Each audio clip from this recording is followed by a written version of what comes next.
สบายดีวันนี้มาพบกับข้าพเจ้าอีกแล้วเนาะชื่อว่าข้าพเจ้านี่มีชื่อว่าสนสมพดีดามาลา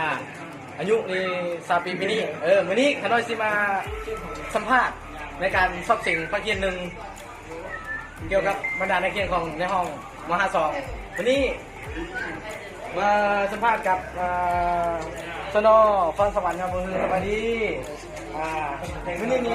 ภาคการสอบสิ่งมาหลายวิชาในรู้สึกว่าเป็นยังไงนะครับรู้สึกว่าภูมิใจสิ่งที่ยากที่สุดวิชาใดยากที่สุดวิชาเคมีฟิสิกส์ง่ายสุดง่ายสุดพวกแบบไม่ได้ง่ายเลยก็ง่ายทุกวิชาใดที่ว่าไอ้จุดนี้มั่นใจที่สุดว่าเฮ็ดแบบบ่กายบ่ยังเลยนะภาษาอังกฤษทีนี้ยังไม่ได้เซ็งมาอังกฤษนะครับแล้วสมมติว่าเซ็ง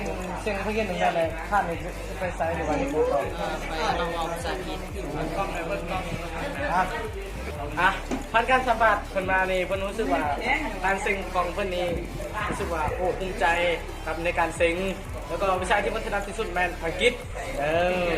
ภาษาลาววรรณคดีทางการสอบถามเพิ่นว่าซึ่งสุดแล้วนี่สิเฮ็ดหยังเพิ่นว่าสิไปเรียนอังกฤษเสริมสิ่งนี้เป็นการดีในการผ่านการสัมภาษณ์ของ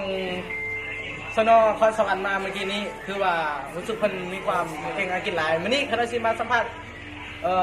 องค์หนึ่งตื่นเม็ดคือชื่อว่าหยังเนาะคณะสนตึงมาสอนพิพันธ์